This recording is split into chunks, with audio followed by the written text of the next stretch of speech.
اعوذ باللہ من الشیطان الرجیم بسم اللہ الرحمن الرحیم یا ایہا الذین، اے وہ لوگو، اوتوا الکتاب، جن کو کتاب دی گئی تھی، اہل کتاب یہود، آمنو، ایمان لے آؤ، بما نزلنا، اس کتاب پر جو ہم نے نازل کی ہے، یعنی قرآن مجید، مصدقا لما، اور قرآن ایسی کتاب ہے جو تصدیق کرنے والی ہے، معکم، جو تمہارے پاس کتاب ہیں، اس کتاب من قبل، ایمان لے آؤ اس سے پہلے کہ ان نطمس وجوہن، کہ ہم مٹا دیں، ہم بگاڑ دیں، وجوہن، چہروں کو، فنردھا، پس ہم پلٹ دیں ان چہروں کو، علی ادبارہا، ان کی پشتوں کی طرف، او نلعنہم،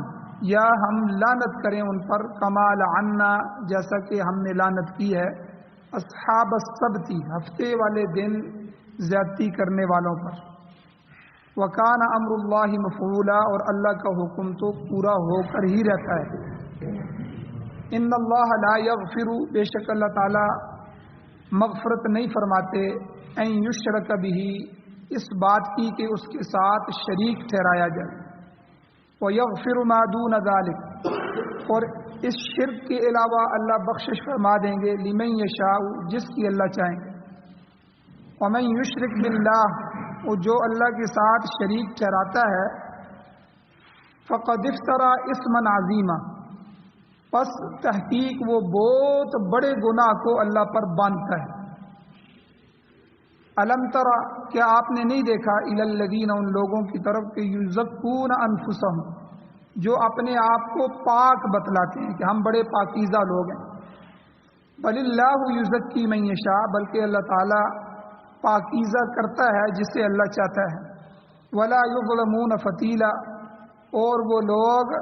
ایک دھاگے کے برابر بھی ظلم نہیں کیے جائیں گے، اللہ انصاف کرنے والا ہے، اللہ ان کے ساتھ انصاف ہی کرے گا۔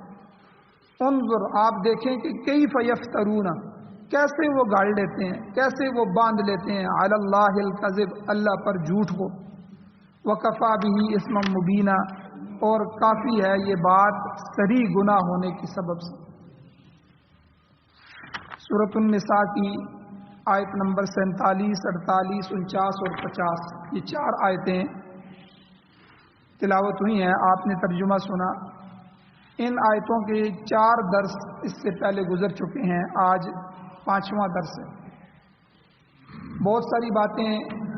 اس میں بیان ہوئی ہیں، اور شرک کے بارے میں جو اللہ نے قانون بیان کیا ہے کہ شرک کو اللہ معاف نہیں کرتا، کوئی اللہ کی ذات کے ساتھ کسی اور کو بھی اسی طرح مانے جس طرح اللہ ہے، یا اللہ کی صفات میں کسی کو شریک کرے، تو یہ اللہ کو بالکل برداشت نہیں، اللہ تعالیٰ ایسے بندے کو بالکل معاف نہیں۔ تو شرک کے بارے میں تقریباً 20 سے زیادہ قسمیں بیان ہو رہی تھیں، ان میں سے 15-16 قسمیں جو ہیں وہ بیان ہو چکی ہیں، جو ہمارے معاشرے میں عام طور پر پائی جاتی ہیں۔ تو 16 قسمیں بیان ہو چکی تھی۔ 16ویں قسم تھی ندا کی، پکارنا، کہ کسی کو جب پکارا جاتا ہے تو اس میں غیر اللہ کو، اللہ کے غیر کو حاضر ناظر سمجھ کر کہ یہاں وہ موجود ہے، مجھے دیکھ رہا ہے اور مجھے سن رہا ہے، اور یہ عقیدہ رکھنا کہ یہ ہماری بات سنتے بھی ہیں اور ہماری بات کو، ہمارے مسئلے کو حل بھی کرتے ہیں۔ یاد رکھیں کہ یہ شرک ہے۔ جیسے یا شیخ عبد القادر جیلانی شیئا للہ، یہ جملہ بھی کہا جاتا ہے، یا بہاء الحق، یا پیر دستگیر، یا علی، یا محمد، یا رسول اللہ، یا حسین، یہ وہ جتنے بھی نعرے ہیں یہ سب شرکیہ ہیں، کیونکہ اللہ کے غیر کو کسی اور کو اس طرح ندا کرنا، اس طرح پکارنا جس طرح اللہ کو پکارا جاتا ہے۔ حاضر ناظر ذات صرف اللہ کی ہے، اللہ کی ذات کے علاوہ کوئی دنیا میں موجود نہیں، کوئی ہمارے پاس موجود نہیں ہے، کوئی ایسی ہستی ہے ہی نہیں۔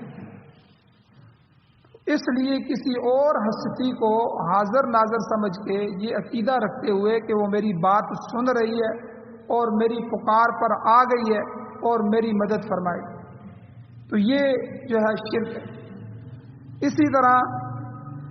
17ویں قسم ہے کہ جانور کو ذبح کرتے وقت اللہ کے علاوہ کسی دوسری ہستی کا نام لینا، یاد رکھیں یہ بھی شرک ہے، شرک کا ارتکاب ہو۔ صرف جانور کو ذبح کرتے ہوئے بسم اللہ اللہ اکبر، اللہ کے نام سے ذکر کرتا ہوں، اللہ ہی سب سے بڑے ہیں، بسم اللہ اللہ کے نام سے، تو گویا کہ اللہ کے لیے ہی میں ذبح کر رہا ہوں، اللہ کی رضا ہی مجھے چاہیے،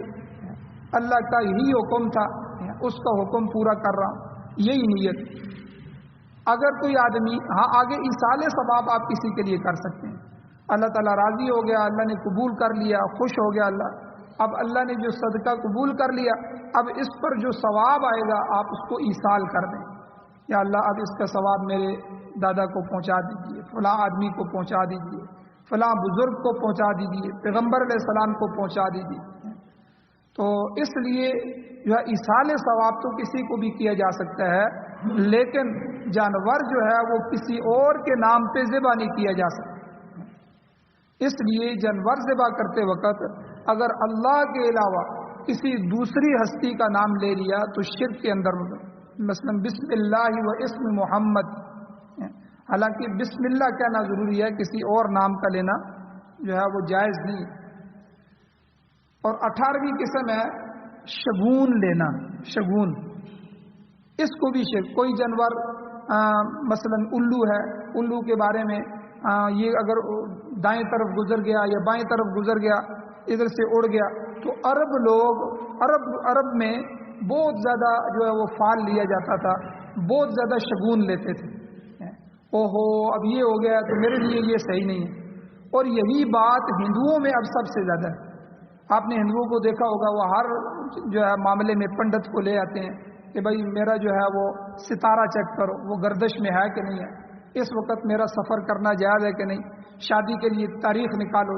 کون سی تاریخ جو ہے وہ نوست والی ہے، کون سی ٹھیک ہے، تو وہ سارا کچھ، یہ سارا شرک ہے۔ تو اسی طرح کسی جانور سے شگون لینا ٹھیک ہے، عرب اسے منحوس خیال کرتے تھے کہ الو دائیں طرف سے گزر جائے تو وہ پھر کام نہیں کرتے تھے کہ یہ میرے لیے صحیح نہیں ہے۔ حضور علیہ السلام نے حدیث میں فرمایا الطیرۃ شرک، شگون لینا یہ بھی شرک ہے۔ مومن جو ہوتا ہے وہ ہمیشہ ذات خداوندی پر بھروسہ کرتا ہے، وہ اس قسم کے وہم میں مبتلا نہیں ہوتا۔ یہ وہم ہوتا ہے کہ یہاں سے کوئی الو کسی کی کیا قسمت برباد کر سکتا ہے یا سیدھی کر سکتا ہے۔ تو اس لیے اگر کوئی ایسی بات ذہن میں آ جائے تو اسے فوراً نکال لینا چاہیے، کسی چیز سے بھی شگون نہیں لینا چاہیے۔ اور بعض چیزیں ایسی ہیں کہ مثلا کوا آ کے دیوار پہ بیٹھا تو بھائی کوئی مہمان آئے گا، بھائی کوے کے آنے سے مہمان کا کیا تعلق، یا جھاڑو جو ہے وہ گھر میں نہ دو، جھاڑو دینے سے سارا رزق ختم ہو جائے گا، تو دن کو جھاڑو نہ دو، شام کو جھاڑو نہ دو، رات کو جھاڑو نہیں دینا چاہیے۔ اور اس طرح کی بہت سی ایسی حرکتیں ہیں جو ہمارے معاشرے میں پائی جاتی ہیں کہ یہ ہوا تو اس طرح ہو جائے گا، حالانکہ کوئی بھی اس طرح نہیں، کرنے والی ذات اللہ کی، تقدیر لکھنے والی ذات اللہ کی، خیر اور شر اس کے ہاتھ میں، نافع اور ضار وہی ذات ہے، نفع دینے والا بھی وہی ہے، نقصان دینے والا بھی وہی ہے۔ تو اس لیے یہ شگون لینا یہ بھی کسی جانور سے یا کسی چیز سے بھی، یہ جو ہے عرب لوگ اس میں مبتلا تھے، تو حضور نے واضح طور پر فرما دیا الطیرۃ شرک، یہ شگون لینا بھی شرک ہے۔ اسی طرح 19ویں چیز ہے کہ لوگ خبریں معلوم کرنے کے لیے بھی شرک کا ارتکاب کرتے ہیں۔ مثلا نجومی کے پاس جاتے ہیں، اس کو کہتے ہیں نجم، ستارے کو کہتے ہیں نجومی، ستارہ پرست لوگ، یہ اس کا ستارہ چیک کرو۔ اور اسی طرح رمال کے پاس جاتے ہیں، رمال جو ہے یہ کیفہ شناس جو ہے اس کو کہتے ہیں دست شناس، کہ اس کے ہاتھ کو دیکھیں، جی ہاتھ کی لکیریں چیک کریں، تمہاری ہاتھ کی لکیریں بتا رہی ہیں تمہاری 1 شادی ہوگی، تمہاری 2 شادیاں ہوگی، تمہارا کاروبار ٹھیک نہیں ہوگا، ٹھیک ہے، تمہارا یہ ہوگا، تمہارا وہ ہوگا، لکیریں بتا رہی ہیں۔ ان کو ہاتھ چیک کرانا اپنی قسمت معلوم کرنے کے لیے، خبر لینے کے لیے۔ اور اسی طرح جو ہے طوطے سے فال نکال رہے ہیں، وہ خط پڑے ہوتے ہیں، بس طوطا جو ہے وہ جا کے فال نکالتا ہے، پھر وہ فال بتاتا ہے کہ تمہارے لیے یہ ہوگا وہ ہوگا، پھر اس پہ حق بات اس کو ماننا، اسی کو سچ ماننا، پھر اس پہ خوش ہو جانا یا پریشان ہو جانا۔ تو یہ سارا جو ہے قسمت کا حال معلوم کرنا، یہ کسی طریقے سے بھی یہ شرک ہے۔ حضور علیہ الصلوۃ والسلام نے فرمایا کہ کیا یہ لوگ غیب دان ہیں جن سے تم یہ پوچھتے ہو، اپنی قسمت کا حال پوچھتے ہو؟ یہ غیب جاننے والے، عالم الغیب جو ہے وہ صرف اللہ کی ذات، غیب جاننے والی ذات صرف اللہ کی ذات۔ اور بلکہ حدیث میں حضور علیہ السلام نے بہت سخت ارشاد فرمایا، حضور نے فرمایا جو شخص نجومی کے پاس جاتا ہے اور نجومیوں سے جا کر خبریں معلوم کرتا ہے کہ مجھے بتاؤ میرے لیے کاروبار کیسا ہو جائے گا، میرے جو ہے وہ قسمت میں کیا ہے، اور پھر حضور علیہ الصلوۃ والسلام نے فرمایا ان پر پھر یقین بھی رکھتا ہے، تو وہ محمد صلی اللہ علیہ وسلم کی شریعت کا انکار کرتا ہے۔ حضور نے حدیث، تو ایسی شرکیہ باتوں پر قطعاً یقین نہیں رکھنا چاہیے، ایسا کوئی معاملہ نہیں ہوتا۔ بس اللہ کی ذات یاد رکھیں، جس دن اللہ کی ذات پر آپ کا یقین کمزور ہو گیا تو طرح طرح کی چیزوں میں آپ مبتلا ہو جائیں گے، در در کی ٹھوکریں کھائیں۔ تو اس لیے توحید ہے یہ کہ اکیلا وہ ہے، اس جیسی کوئی ذات نہیں، جو صفات اس کے ساتھ صفات مختصہ ہے، جو لازم ہی اللہ کے ساتھ ہے، خاص اللہ کے ساتھ ہے، وہ صفت کسی اور میں نہیں آ سکتی۔ عالم الغیب ہونا، غیب جاننا، یہ اللہ کی صفت ہے، اللہ کی ذات کے علاوہ کوئی بھی غیب نہیں جانتا۔ تو یہ بھی شرک ہے کہ کسی کے بعد جا کر خبریں معلوم کرنا۔ اور 20ویں قسم ہے شرک کی کہ بعض لوگ تصور میں شرک کرتے ہیں، عمل میں شرک نہیں، تصور میں۔ ان کا خیال یہ ہوتا ہے، تصور یہ ہوتا ہے کہ بزرگوں، مشائخ اور پیران پیر جو ہیں ان کی روحیں ہمارے گھروں میں آتی ہیں، یعنی ان کی روحوں کو بارے میں یہ کہتے ہیں کہ وہ اس وقت یہاں موجود ہیں، ہمارے گھروں میں آتی ہیں، وہ چکر لگاتی ہیں۔ فقہائے کرام فرماتے ہیں کہ ایسا عقیدہ رکھنے والا آدمی کافر ہو جاتا ہے، مشرک ہے۔ تو یہ تصور میں شرک ہے۔ بعض شرک خیال یعنی عمل میں ہوتے ہیں، یہ خیال اور تصور کا شرک ہے، تو اس سے بھی بچنا چاہیے۔ کسی قسم کا کوئی عمل نہیں ہوتا۔ یاد رکھیں، جب آدمی فوت ہو جاتا ہے تو فوت ہونے کے بعد اس کا جسم قبر میں چلا جاتا ہے اور اس کی جو روح ہے وہ روح سجین یا علیین میں چلی جاتی ہے۔ اللہ تعالیٰ نے جو ہے وہ زمین کے نیچے ایک مقام بنایا ہے، تو اس کو جو ہے وہ سجین کہتے ہیں، وہاں برے لوگوں کی روحیں، اور علیین اعلیٰ علیین میں چلی جاتی نیک لوگوں کی روح۔ پھر وہاں سے اللہ جسم کے ساتھ تعلق کو پیدا کر دیتا ہے روح کا۔ جس طرح یہاں سے سورج کتنا دور ہے تو وہاں سے ہمیں گرمی لگتی ہے، تو یہ جتنی بھی جسم اور روح میں دوری ہو جائے اللہ کے لیے کوئی مشکل نہیں ہے، اللہ اس میں تعلق پیدا کر دیتا ہے۔ اب اس کا احساس اس کو ہوتا ہے، جنت کی کھڑکیاں، جہنم کی کھڑکیاں اس پر کھول دی جاتی ہیں۔ تو اب جو ہے آدمی جب وہاں چلا گیا، اب جو روح ہے اس روح کو کوئی بھی واپس دنیا میں نہیں آنے دیتا،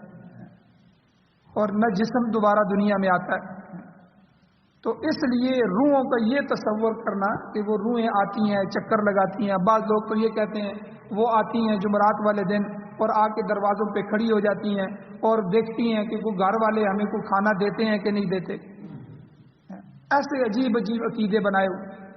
پھر اس لیے جو آدمی جو ہے وہ جمعرات والے دن ایصال ثواب کرتا ہے تو وہ جو ہے وہ اس کو لے کے چلی جاتی ہیں کھانے کو، تو طرح طرح کے کھانے پکائے جائیں، یعنی سارے یہ پیٹ کے چکر ہیں۔ تو بہرحال یہ تصور کرنا کہ مشائخ کی، بزرگوں کی یا فلاں کی روح ہمارے گھر میں آتی ہے، چکر لگاتی ہے، اور پھر جو ہے اس کے ساتھ کوئی خاص عمل کرنا یا اس کو خوش کرنے کی کوشش کرنا، یہ بھی شرک ہے، یہ تصور میں شرک ہے۔ اسی طرح 21ویں قسم ہے شرک کی کہ تعویذ گنڈے، یہ جو تعویذات ہیں، تعویذات مطلقاً منع نہیں ہیں، تعویذ جائز ہے۔ یہ اسی طرح ہے جس طرح بندہ دوائی لیتا ہے، لیکن اس میں بعض شرائط ہیں۔ ایک تو یہ کہ جو تعویذ لکھا ہوا ہے اس کا جو بیچ میں لکھا جا رہا ہے وہ واضح ہو، اس کا معنی مطلب بھی ہو،